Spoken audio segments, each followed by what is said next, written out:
Hello दोस्तों, कैसे हैं आप। अक्सर मैं आपके सामने नई नई जानकारी लाता रहता हूं, जो आप कमेंट करते हैं उन पर वीडियो जरूर बनाता हूं। दोस्तों, कल से एक कन्फ्यूजन चल रहा है कि सर ये बताएं, वर्ग 1 और वर्ग 2 की जो जनजाति विभाग की लिस्ट जारी हुई है, क्या वो चेंज हो सकती है, और अभी भी क्या जिनके वेटिंग लिस्ट में नाम आए उनकी वेटिंग क्लियर हो सकती है, और जो कहीं भी जिनके नाम नहीं आए हैं क्या सेकंड लिस्ट में उनके नाम आ सकते हैं। तो ये सारे कन्फ्यूजन मैं आज दूर करने वाला हूं। तो सबसे पहले हम ये देख लेते हैं कि आपके वर्ग 1 और वर्ग 2 का नोटिफिकेशन जारी हुआ था, चाहे मैं डीपीआई की बात करूं और चाहे जनजाति विभाग की बात करूं, उससे पहले एक आदेश जारी हुआ था जो पीएबी को जारी किया गया था, और उसमें आपके नियम बताए गए थे भर्ती संबंधी। वो था 28/8/2018 का आदेश। 28/8/2018 के आदेश अनुसार पीएबी ने आपके एग्जाम लिए, उसी आदेश अनुसार आपकी भर्ती की प्रक्रिया अभी चल रही है दोस्तों। तो हम बात करते हैं 28/8/2018 के आदेश पे, page number 5 point number 8.3 point की। तो इसमें साफ दर्शाया गया है कि किसी भी व्यक्ति के नियुक्ता की सूची में 2 जगह नाम सम्मिलित नहीं किए जाएंगे। यानी कि जो अभी आपकी लिस्ट जारी हुई है और जो नियुक्ति लिस्ट जारी होगी उसमें क्या अंतर है, पहले हम ये देख लेते हैं। अभी जो आपकी लिस्ट जारी हुई है उसे कहते हैं हम चयन सूची, यानी कि सिलेक्शन लिस्ट, और साथ में उसके लगी हुई है वेटिंग लिस्ट। यदि सिलेक्शन लिस्ट में जो भी डॉक्यूमेंट वेरिफिकेशन में भाग ले रहे हैं उनके डॉक्यूमेंट्स कंप्लीट नहीं पाए जाते तो वेटिंग वालों को वहां पर मौका दिया जाएगा। आप जिस कैटेगरी से बिलोंग करते हैं, कैटेगरी का मैं बता देता हूं कि यदि आप मध्य प्रदेश से हैं, महिला हैं, तो 50% रिजर्वेशन है। यदि आप गेस्ट टीचर हैं मध्य प्रदेश में और 200 दिन 3 सत्र पूरे किए हैं तो 25% रिजर्वेशन है।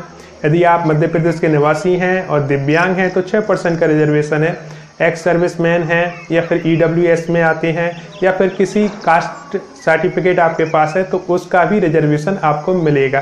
तो ये आपकी कैटेगरी हो गई। तो आपके कैटेगरी में जो भी मेरिट गई है उसके आधार पर आपको चयन सूची में रखा गया है, लेकिन चयन सूची में नाम आने का मतलब ये नहीं है कि आपको ज्वाइनिंग मिल जाएगी। ये तभी हो सकता है जब आपके पूरे डॉक्यूमेंट वेरीफाइड पाए जाएं, सही पाए जाएं, और आपको वेरिफिकेशन में एक्सेप्ट की रिसिप्ट मिल जाए। एक्सेप्ट की रिसिप्ट का मतलब होता है कि 100% अब आपके जो नाम आएगा वो ज्वाइनिंग लिस्ट में आ जाएगा। यानी कि सिलेक्शन लिस्ट से ज्वाइनिंग लिस्ट तक का सफर तय करना है। बीच में एक पुल पड़ता है जिसे हम डॉक्यूमेंट वेरिफिकेशन कहते हैं। वहां पर आपके वेरिफिकेशन करते समय डॉक्यूमेंट सब सही पाए गए, डेफिनेटली आप हकदार हो जाते हैं ज्वाइनिंग के। अब एक ज्वाइनिंग लिस्ट में ही आपका नाम आएगा। यहाँ पर 4 ज्वाइनिंग लिस्ट बनेगी, ध्यान देना, 4 ज्वाइनिंग लिस्ट बनेगी। वर्ग 1 डीपीआई, वर्ग 2 डीपीआई, जनजाति विभाग वर्ग 1, जनजाति विभाग वर्ग 2। ठीक है, 4 लिस्ट।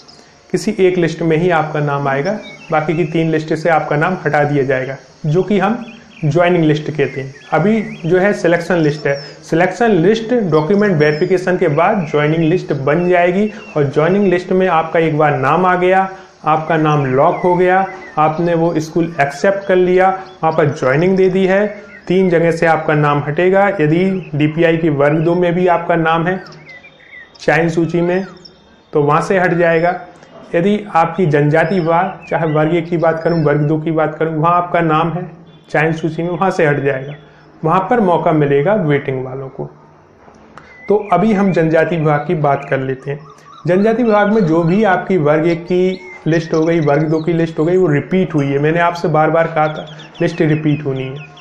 अब बात करते हैं वर्ग 2 की। तो बहुत सारे सब्जेक्ट हैं, उनकी पोस्टें थोड़ी बढ़ के आई हैं जनजाति विभाग में वर्ग 2 में, और डीपीआई में थोड़ी कम थी। जैसे कि एक उदाहरण दे देता हूँ जिससे और क्लियर हो जाए। हिंदी की लिस्ट आपके वर्ग 2 हिंदी में 100 पोस्टें थी आपकी डीपीआई में, जबकि यहाँ पर 300 के लगभग पोस्टें हैं आपके जनजाति विभाग वर्ग 2 में। तो जो नाम वहाँ पर तो 100 है ना, वो यहाँ पर रिपीट हुए। उसके अलावा भी जो वेटिंग में थे उनके नाम भी सिलेक्शन लिस्ट में आ चुके हैं। ठीक है दोस्तों, यहाँ तक तो क्लियर हो गया। अब आपकी डीपीआई काउंसलिंग करती है, क्योंकि अधिकांशतः लोगों की पहली चॉइस डीपीआई होती है। क्यों होती है, उसके पीछे कारण है कि डीपीआई के जो स्कूल हैं वो सब जगह मिल जाएंगे। जनजाति विभाग के जो स्कूल हैं वो पर्टिकुलर जगह में मिलते हैं, कहीं कहीं पर नहीं होते, कहीं पर होते हैं। तो इस समय जो भी बहनें हैं या जो भी भाई हैं वो सोचते हैं कि डीपीआई में ज्वाइन करेंगे तो हमारे गाँव है या हमारी सिटी है उसके आसपास ही हमें ज्वाइनिंग मिल जाएगी। जनजाति विभाग में तो यहाँ पर स्कूल है, वहाँ पर आपका नाम आ गया तो फिर जाना ही पड़ेगा, तो हो सकता है कि आपके घर से दूर हो जाए। तो पहला तो सभी का यही रहता है कि हम DPI में ही ज्वाइन करेंगे, ठीक है। तो अब अगर वो DPI में ज्वाइन कर लेते हैं और एक ही ज्वाइनिंग लिस्ट में उनका नाम आता है, तो जाहिर सी बात है कि बाकी की ज्वाइनिंग लिस्ट से तो नाम हट ही जाएगा। और जनजाति विभाग ने तो पूरी रिपीट ही डाली है, चाहे वर्ग 1 की बात करें चाहे वर्ग 2 की बात करें, ठीक है। तो वो नाम तो सारे हटने ही हटने हैं। अब उसके बाद जो वेटिंग वाले हैं उनकी वेटिंग 100% क्लियर होनी ही होनी है। जब इतने नाम चयन सूची से हट जाएंगे तो वेटिंग वालों को ही तो मौका मिलना है। यहाँ पर DPI की भी मैं एक बात बता दूं, जैसे वर्ग 1 में भी जिसका नाम आया DPI, वर्ग 2 में भी नाम आया। अब वो वर्ग 1 की ज्वाइन कर लिया तो वर्ग 2 से DPI हट गई, तो वर्ग 2 की जो वेटिंग लिस्ट है वहाँ पर क्लियर हो रही है। और जहाँ पर जनजाति विभाग की बात करें तो पूरी वेटिंग लिस्ट जो है आपके उस हिसाब से क्लियर होती चली जाएगी, जिस हिसाब से वहाँ से नाम हटते जाएंगे चयन सूची से। हाँ, बहुत से लोग ऐसे हैं जो जनजाति विभाग में चयन सूची में आए हैं, उन्हें उसी में ज्वाइन करना है, तो फिर बात अलग है, ठीक है। फिर इधर उनका नाम आया DPI में तो यहाँ से उनका नाम हटेगा, ठीक है। तो यहाँ पर वेटिंग क्लियर होगी। अब मान लो कि जब वेटिंग ही क्लियर हो रही है और फिर भी सीट्स खाली बच रही हैं और सेकंड लिस्ट निकाली जा रही है, तो जिनका नाम नहीं आया उन्हें भी मौका मिल सकता है। संभावना तो पूरी है, क्योंकि कैंडिडेट कहाँ से लाओगे, है ना। दूसरा तो एग्जाम अभी करना नहीं है, इसी एग्जाम से भरना है। तो जो क्वालिफाइड कैंडिडेट हैं, क्वालिफाइड कैंडिडेट मीन्स कौन, जो कि रिजर्वेशन में आती है 75 नंबर लाएँ, क्वालिफाइड कैंडिडेट है।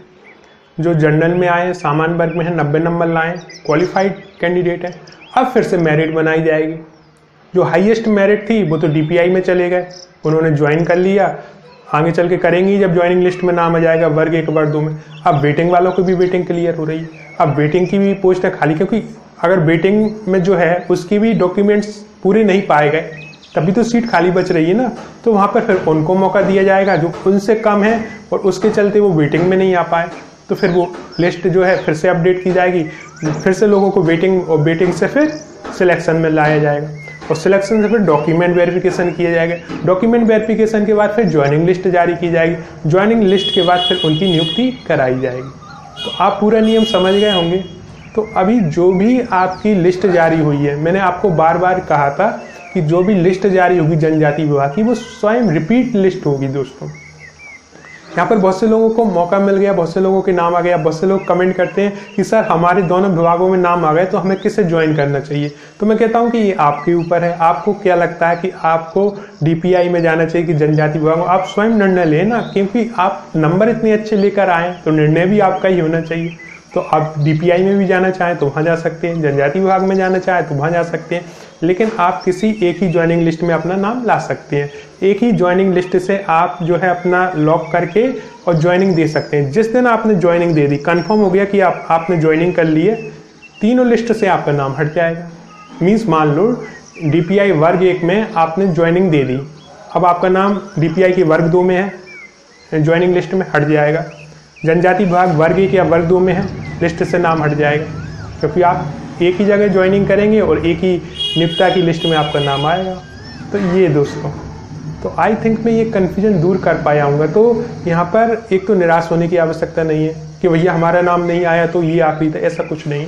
आगे भी लिस्ट अपडेट होती रहती हैं और लिस्ट कई बार अपडेट होती है। इसका एक उदाहरण मैं आपको बता दूँ। आप कहोगे सर ऐसा पहले भी हुआ है। जी हाँ, 2008-9 की भर्ती है, हर साल लिस्ट ही आती थी, क्योंकि अगर वैकेंसी बच रही है और जो भी वैकेंसी निकाली है तो उन्हीं लोगों से भरी जाती थी जो क्वालिफाइड है, तो वो लिस्ट अपडेट ही होती रहती थी। 2011 तक भी, 2010-11 तक भी उनकी भर्ती चली है लास्ट तक। फिर 2011 में फिर से भर्ती हुई, तो फिर 2013 में जो था DED-BED कंपलसरी कर दी गया, तो वो भी अपडेट होती रही। अपडेट कैसे होती रही कि 2011 में जिन्होंने BED-DED नहीं किया था, 2 साल में उन्होंने कर लिया था। बहुत से लोगों ने 2012 में फॉर्म डाला था, तो उनके 2013 में DED कंप्लीट नहीं हुआ था, 2014 में जाकर कंप्लीट हुआ। तो इस हिसाब से जब उनका कंप्लीट होता गया तो उन्हें भी मान्यता दे दी गई कि भैया आपका 2013 में DED कंप्लीट हुआ है, 2013 के लास्ट में DED कंप्लीट हो रहा है, तो फिर उन्हें भी जो है ज्वाइनिंग करा दी गई। क्योंकि कैंडिडेट कहाँ से लाएं, कैंडिडेट मिल ही नहीं रहते जो शैक्षणिक योग्यताधारी हो DED-BED, तो उस हिसाब से तो सेम ही इसमें होना है दोस्तों। क्योंकि बहुत से लोग जो हैं डॉक्यूमेंट के चलते बाहर हो रहे हैं, बहुत से लोग जो हैं कोई सब्जेक्ट ऐसा चुन लिया, जैसे फाउंडेशन कोर्स चुन लिया, उन्होंने कहा हमें तो भैया नियुक्ति दो इंग्लिश में या हिंदी में, और वो फाउंडेशन कोर्स को मान ही नहीं रहे। और उस पर भी मैं काफ़ी वीडियो लाया था कि भैया फाउंडेशन को लेकर मत जाना आप हिंदी इंग्लिश को देने के लिए, क्योंकि दिक्कत पड़ेगी, और वही सामने आ रहा है। तो ये दोस्तों, तो वहाँ पर जो है नियम के चलते यदि कोई बाहर हो गया तो डेफिनेटली फिर और लोगों को भी वहाँ पर जो है दोस्तों मौका मिलता है।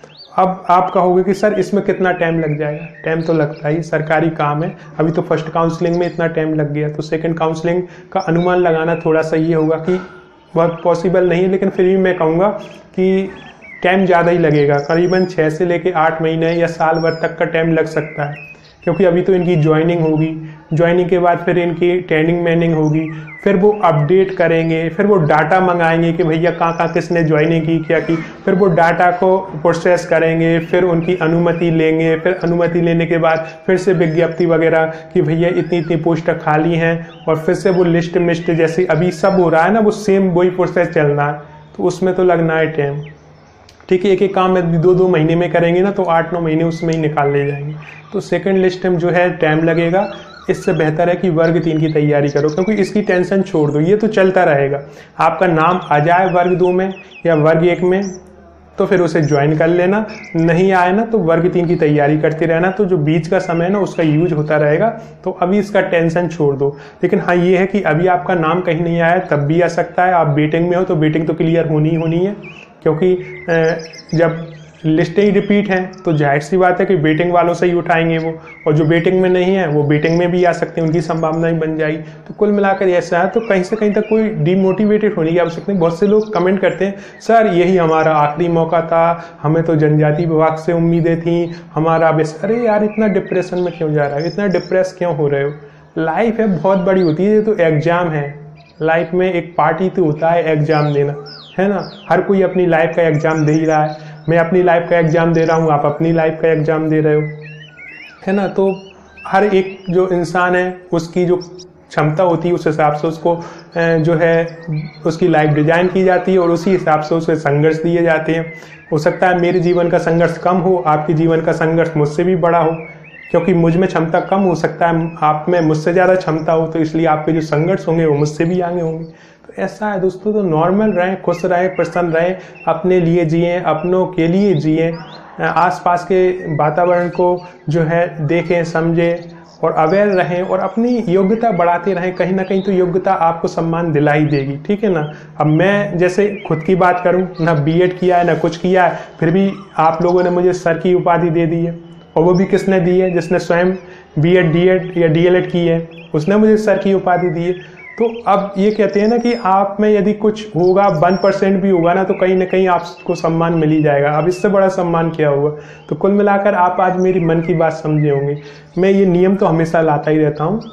आज का वीडियो इसलिए बनाया दोस्तों कि डिमोटिवेटेड नहीं होना है। यहाँ पर आप होगे, आपका परिवार आपको देखकर और डिमोटिवेटेड हो जाएगा। तो अपने परिवार के लिए खुश रहो, खुशियाँ ढूंढो ना, उनके लिए खुश रखो ना। ये तो ये है कि नियम ऐसे ऐसे बना दिए जाते हैं कि इंसान एक नियम में ना फंसे तो दूसरे में तो फंसे ही फंसे।